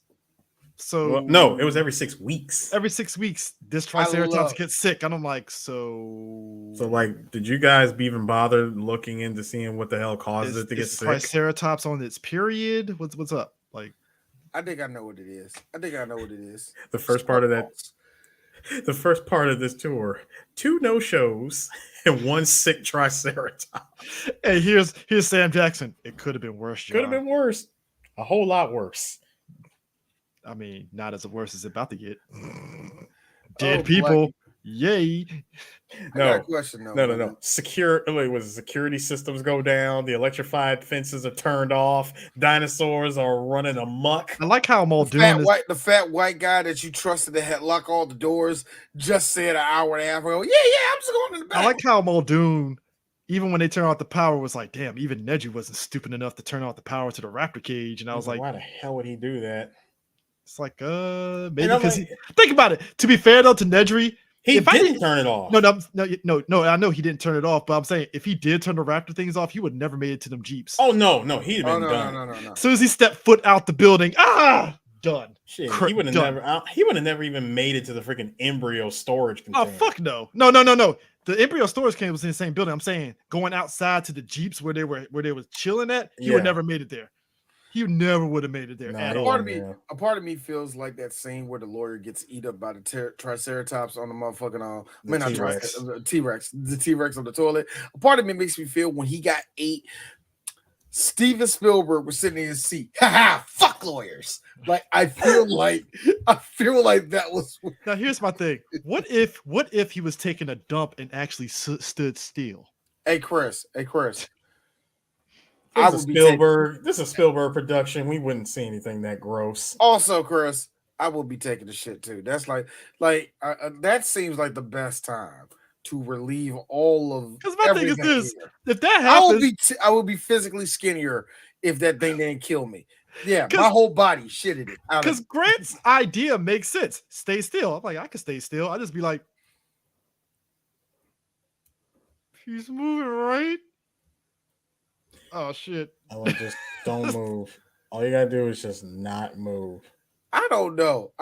I feel that Barry Sanders would fuck up a T-Rex. He could juke the shit out of him, and it just. I really realized, boom, boom, ran. Barry just hit that little shoulder dip, and the T-Rex will like move and like fall over. Will fall like the AT-ATs in Star Wars and shit when you put the string around.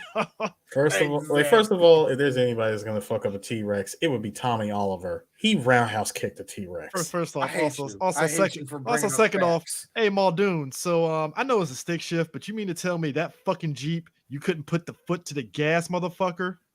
Well, he did say I gotta get it to 5th gear. That's bullshit. I had a fucking Honda Civic manual. I had a Honda Civic that had less power than that Jeep, and all of a sudden he couldn't.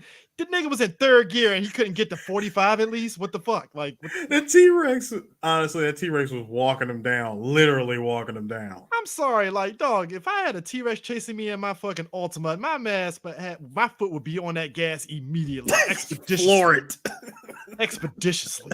What are we talking about here? Like mash the gas. At least the Raptors, you understand, because Muldoon said, yeah, they're cheetah speed. I'm like, all right, I could buy that. That's about 60-something miles an hour. Correction. Right, fair. Correction. The Raptors are cheetah speed. No, that's T-Rex. what I said. The Raptor cheetah speed. The T-Rex is like what he said. He clocked it at 35 miles an hour, and I'm like, that's slow as shit. Yeah.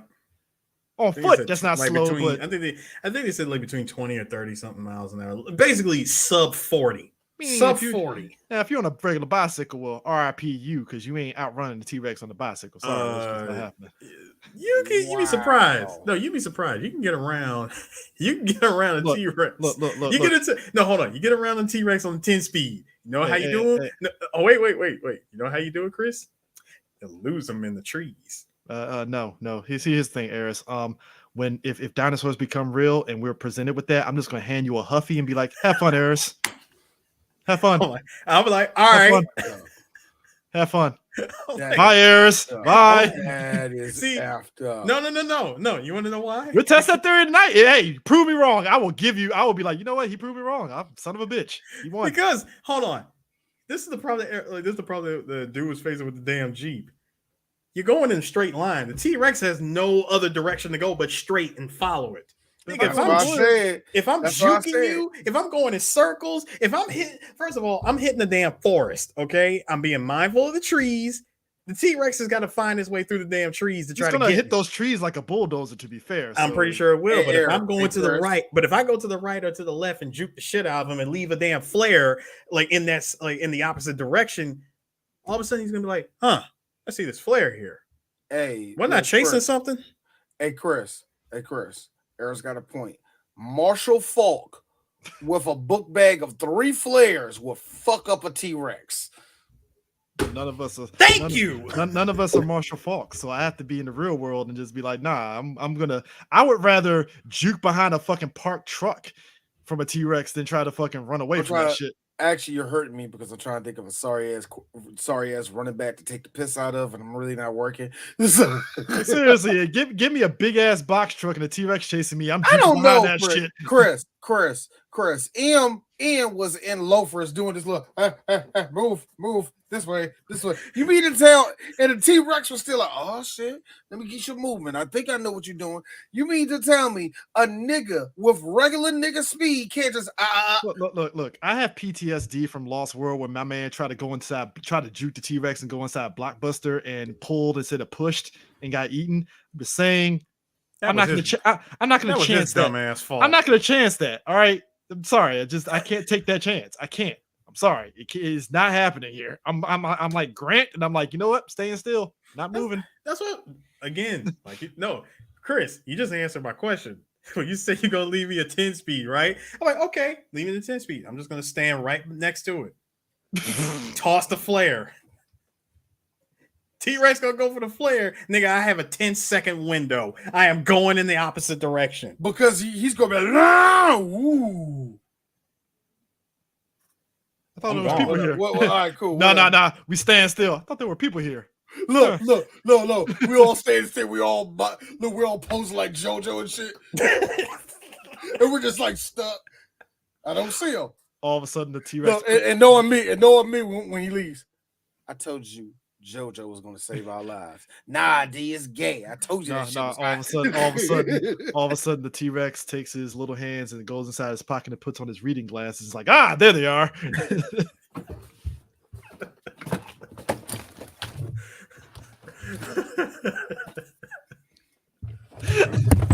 That reminds me of that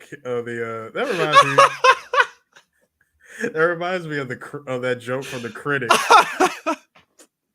Remember that? Like, y'all remember the joke from The Critic with the Velociraptors when he showed just how intelligent he really was?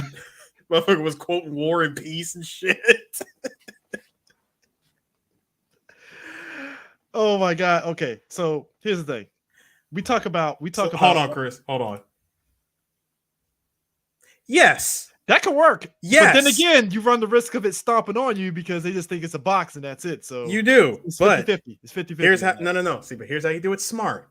You hide in the cardboard box in the back of a truck. Not true. Yeah. Because that's what Snake did, and he managed to get to the other side of Shadow Moses doing that. Now here's my thing. We talk about. I'm telling y'all, one day Metal Gear is gonna save y'all asses. Now here's the thing. We talk about Jurassic Park.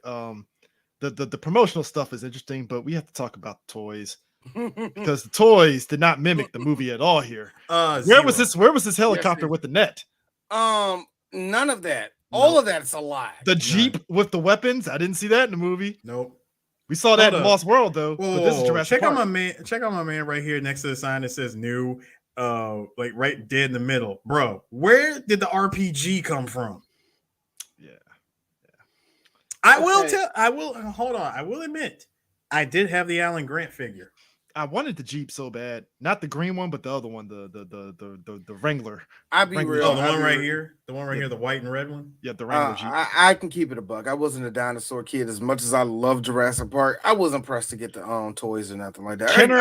I can keep it real on that one.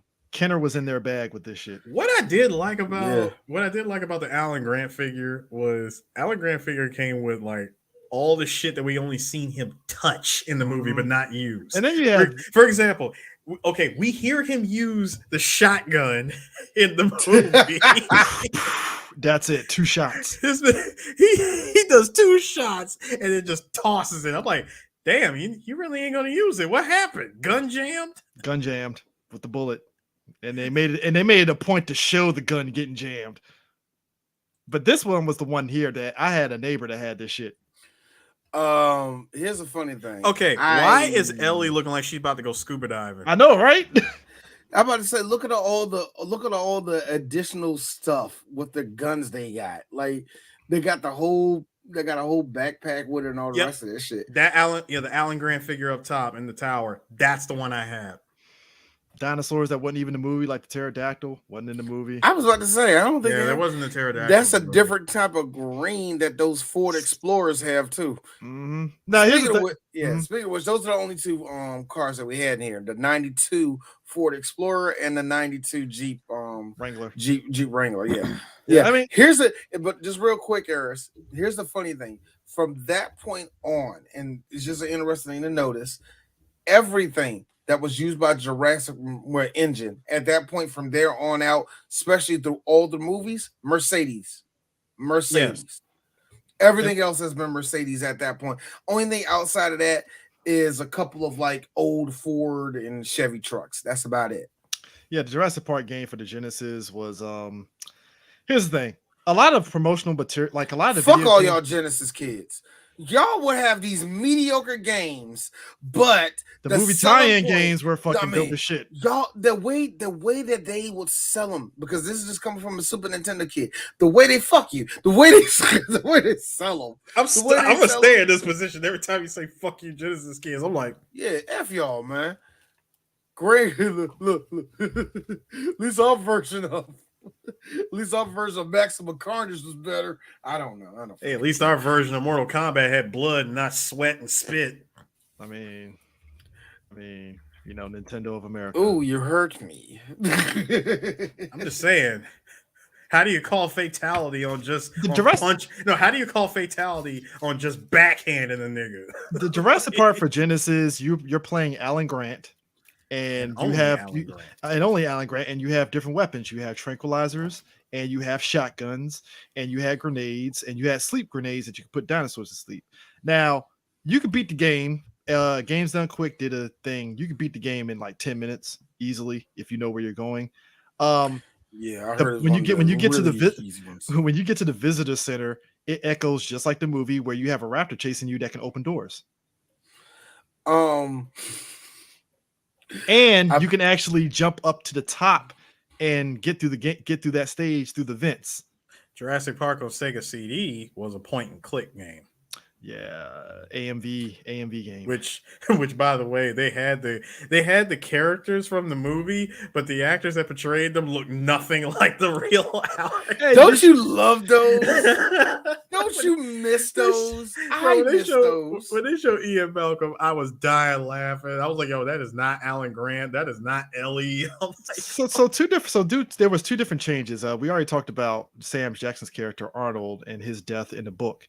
So here's the thing. Ian Malcolm in the book died, but they exaggerated his death. That's why he popped up in the Lost World Jurassic Park novel. Muldoon actually survived in the novel. Yep. But in the movie, the main actor, he actually had cancer. And he didn't want to be contractually obligated to sequels because, if I got cancer, how the fuck am I going to be in the sequels? Yeah. So he was like, yo, just kill me.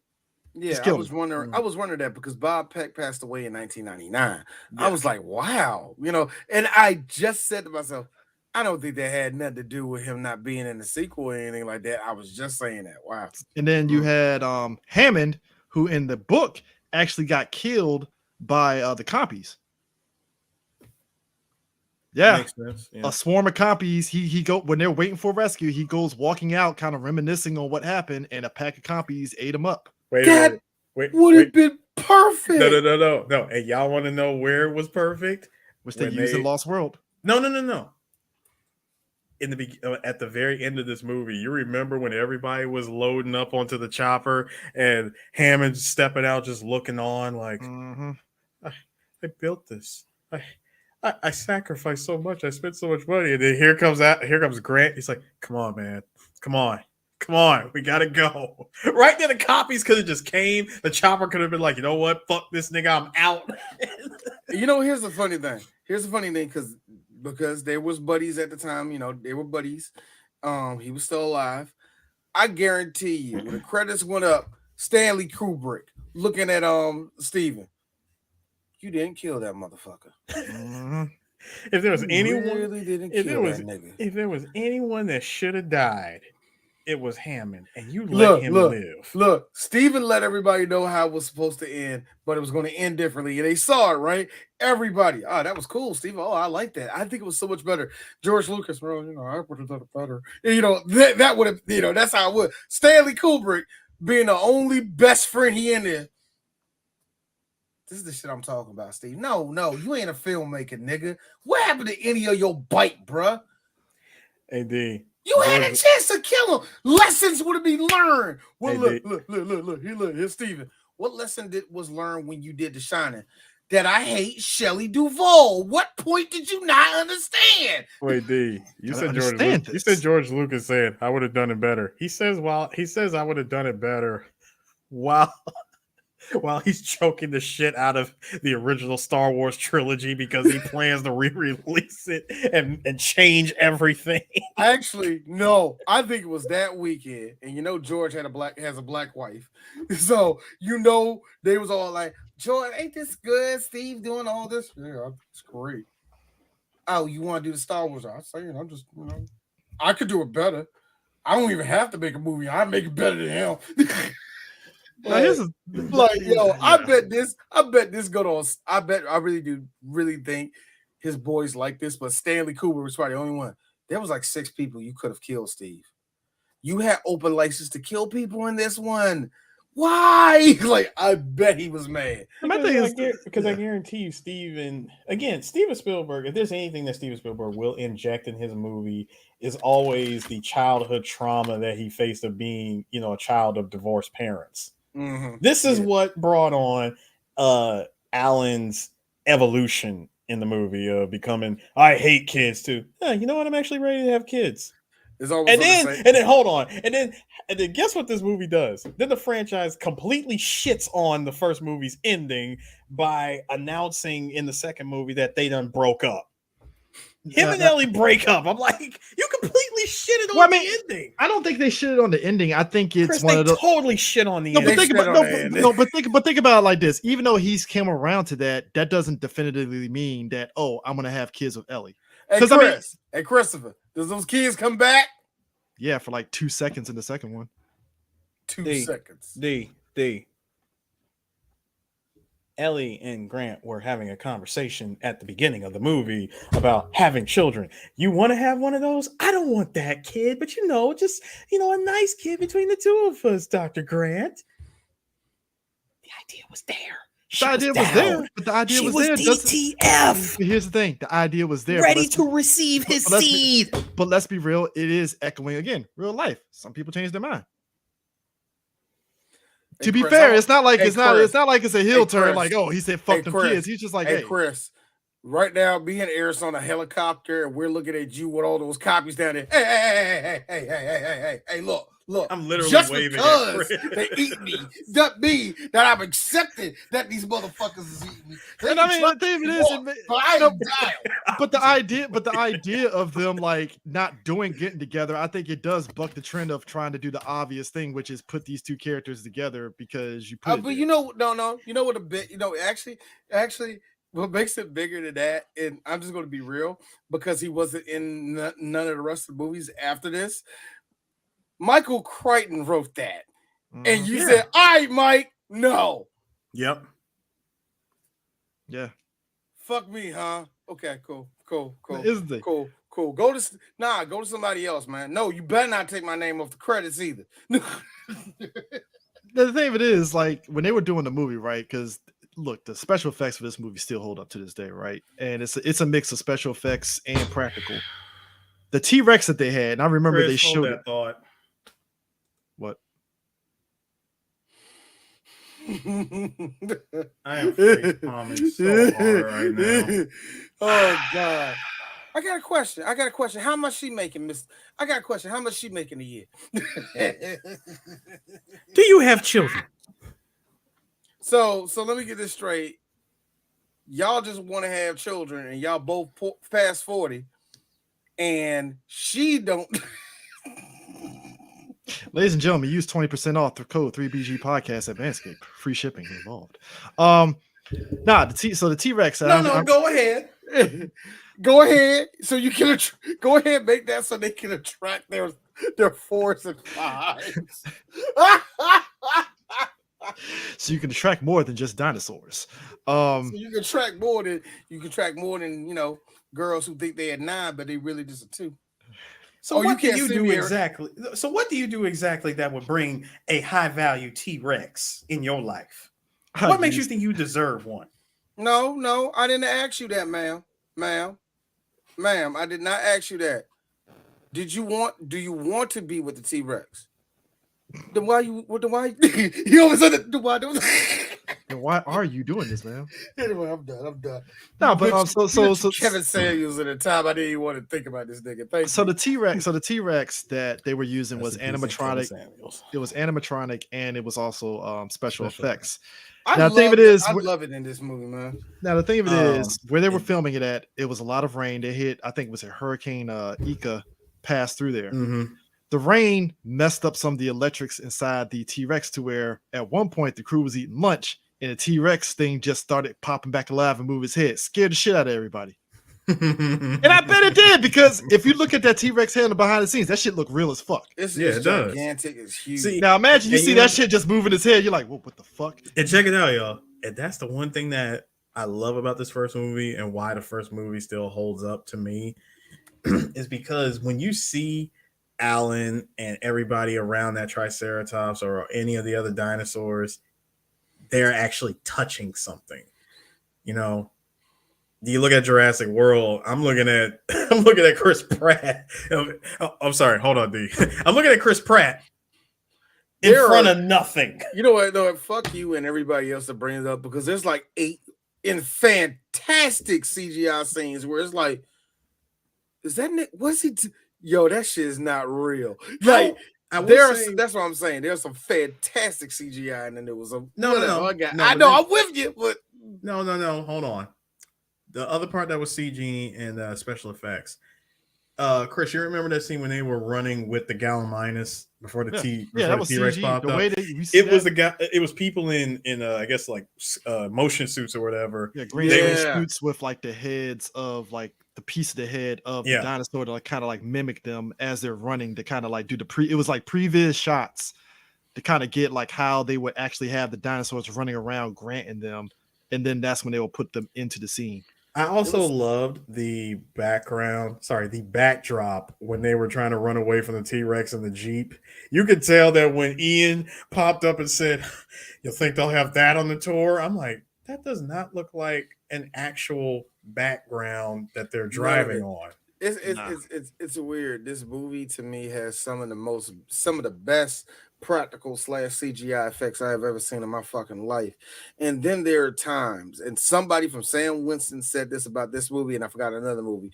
He said there are times with the CGI, you can tell that it's limited because of what the practical effects give off.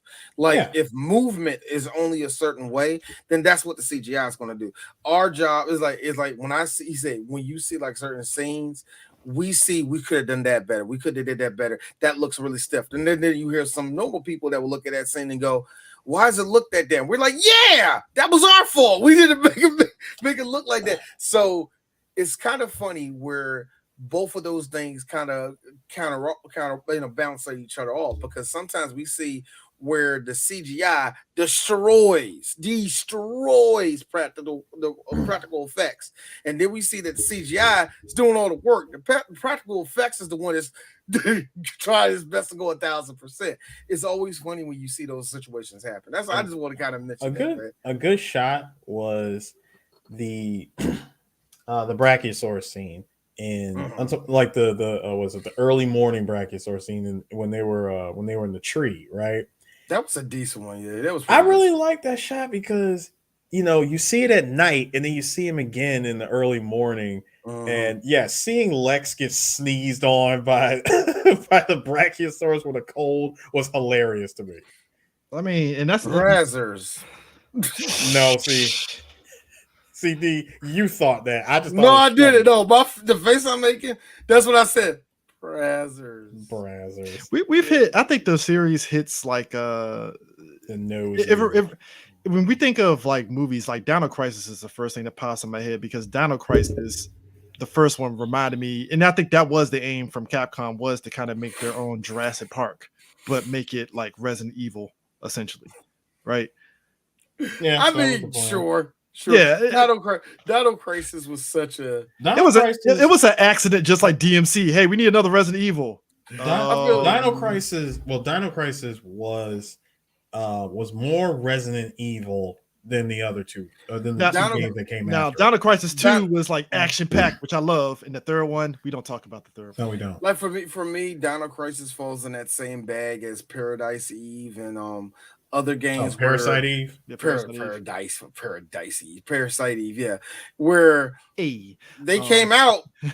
D, hold on. You mean released. Wait, it D, was you need definitely released. No, D, you need the trifecta. Dino Crisis, Parasite Eve, Fear Effect.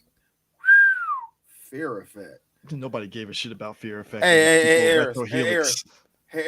Eris. Give me those 3 games and a copy of Wild 9 for shit. I can also throw. Hey, look, just for a bullshit bonus, I'll throw in a copy of Wild Arms. You know what? Fuck all that. I'm just gonna get this. Brave Fencer Musashi. Good choice. I mean, like it's amazing. Like when you, like I said, the movie. Hold on. Speak which. Yes. Brave Fencer Musashi washes all those games in D's opinion. Okay. That is still my favorite. That is Dwayne. That is my personal favorite Square game of all time. You're not lying. It might be either my number one. Nah, it's my number one because number 2 is Chrono Trigger. And number 3 is on Secret Hermana. Now here's the thing. Happy accident here. Steven Spielberg wanted the Raptors to be 10 feet tall, which I saw that too, Eris. No, we're not putting it up there. Go ahead, Chris. No, I'm not. We got to wrap this show up. He wanted the Raptors to be 10 feet tall, and a lot of paleontologists like, well, raptors aren't really that tall. No. But they went through with it. But then, funny enough, during the filming of it, paleontologists uncovered a different species of raptors that actually were 10 feet tall. So I call bullshit on that. I call so much bullshit on that. You think it's bullshit? Even though it's... No. When I say bullshit, I meant bullshit in the fact that they knew that they effed up. So there was like, oh, Mr. Spielberg. Y'all knew. Senor Spielberg. Senor Spielberg. See, what had happened was, man, you ain't gonna believe this shit, bro. So we was digging, right? You don't want to fucking believe this shit. We found it just so happens as you doing Jurassic Park, talking about the Raptors, guess what came up? Oh my fucking God. True story, dog. Sit down. True story. Top 10 opening weekend Jurassic Park, which was funny enough. There's a movie that came out the same weekend as Jurassic Park, which I'll dive into. But the top 10 was Jurassic Park. It beat out Cliffhanger at number 2, Made in America number 3, Guilty as Sin number 4, Dave number 5, Menace to Society number 6, Life with Mikey number 7, Hot Shots Part 2 number 8, Sliver at number 9, and Super Mario Brothers at 10. Now, guess the other movie that came out that same weekend, opening weekend of Jurassic Park. Take a guess, Chris. When you say take a guess, Chris, I can't. It's a black movie. Meteor Man. No. It's a biopic. Oh, Malcolm X. Yeah. No. What's love got to do with Malcolm X? Yeah, what's love got to do with it? Wait a minute. When did that come out? Came out the same weekend as Jurassic Park, and it came in at $1.2 million. At what number? Number 12. Now you remember. Wait, a lot of movies did get their ass kicked. Now remember, a lot of movies got their ass kicked to Jurassic Park. Now, 2 weeks later, though, it got a huge bump, and I'm guessing because of word of mouth, because it went from number 12 to number 4 third weekend. I think I know what happened. I'm gonna be honest with you, we're probably never going to do What's Love Got to Do with It. But what I'm also thinking was it got an early release and then it got a a wider release, because come on, this is Tina Turner. She's a superstar. So, of course. But I'm also tending to think this. It probably did do weak. We probably did have a little, like a small release and a big release. But I'm also going to the fact that it didn't get its shit until Oprah said, y'all, and everybody went out to see What's Love Got to Do. Remember, What Love Got to Do with it got the same treatment that Waiting to Exhale got, when with Oprah, man. She went all out for it. So same thing with that movie too, man. So I don't know. But like I said, it's crazy the amount of awards this movie did, and like I said, it holds up to this day. Like I said, shocked that it did. Shocked that it's because you know what my feelings was when it went to credits. Real talk. I think I want to still give this a 5 out of 5. It's still good. I think I kind of want to still give it a 5 out of 5. Yeah, I think I do. I want to me it still holds up. Yeah, it still holds up, but I was trying, being mature, looking at it, and still grading it for what it is. I'm like, I want to say 4.5, but something's telling me quit being a dick and give it the 5 that it deserves. You know what I mean? I give it a 5 just off of the characters alone. Exactly. I give it for me, the CGI alone. The CGI alone makes this just. You see this shit? This is 93. It's insane. This is 2022, and I'm looking at this like that is fucking pretty. It's excellent.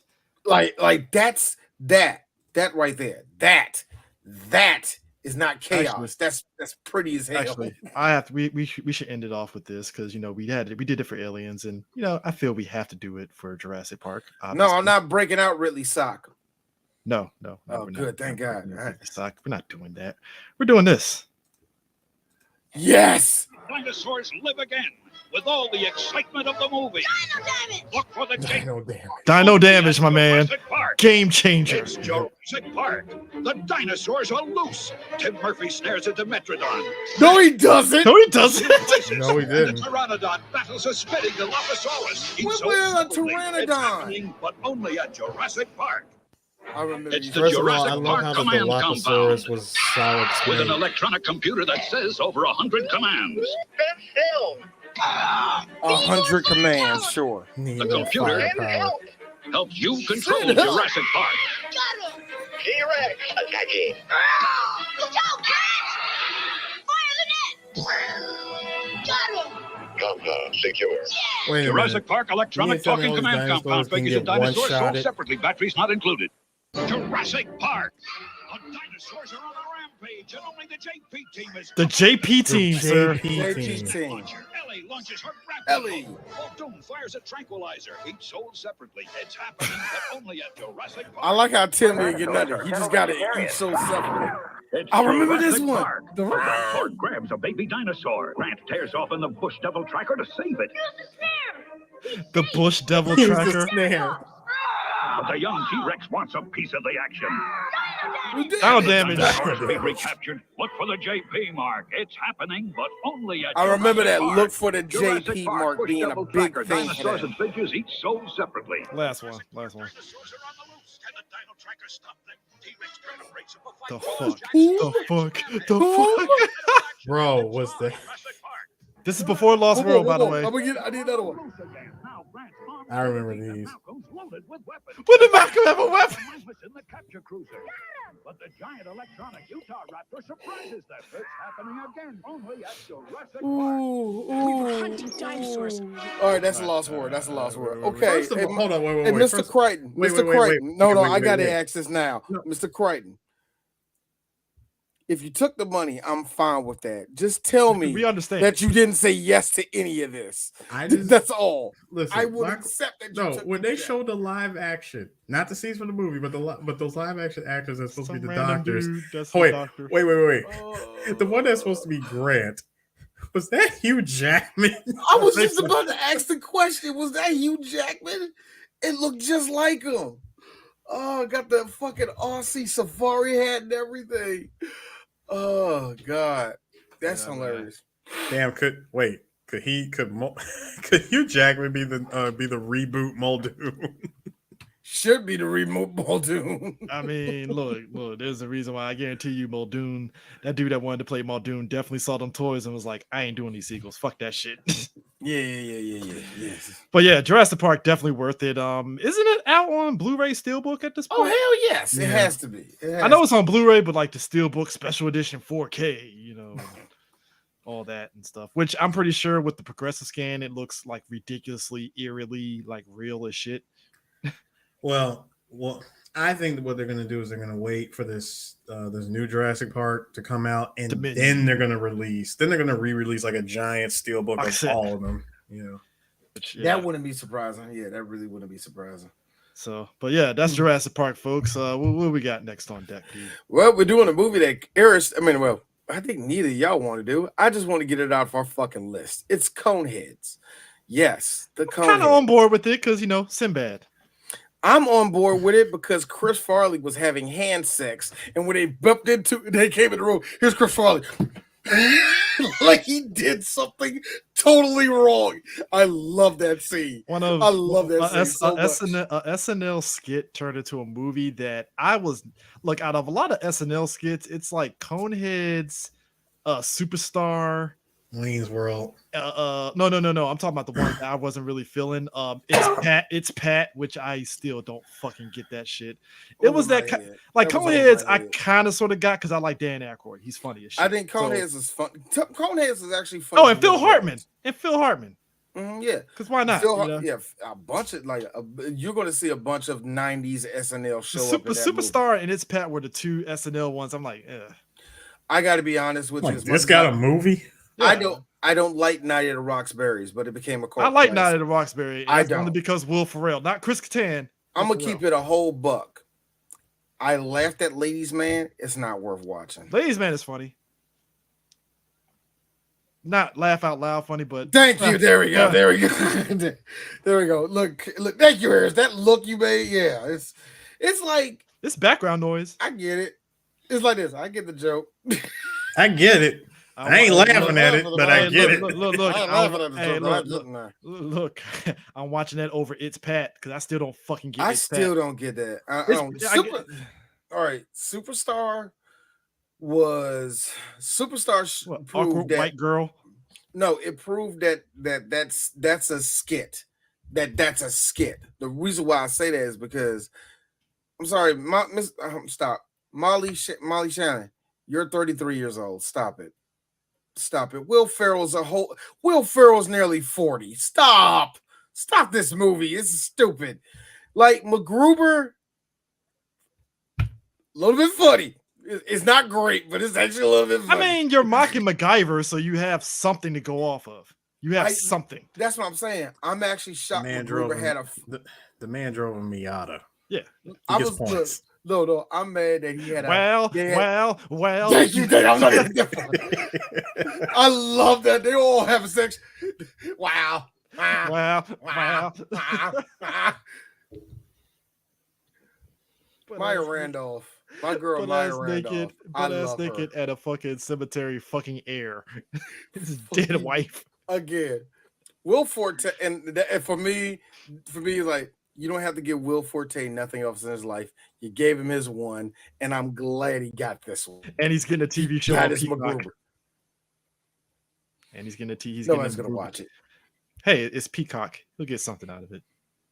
Chris, nobody's gonna watch that. Anyway, hey, you don't want to see the comedic stylings of Michael Felipe? No, come on, D. You ain't watched the Tiger King show on Peacock?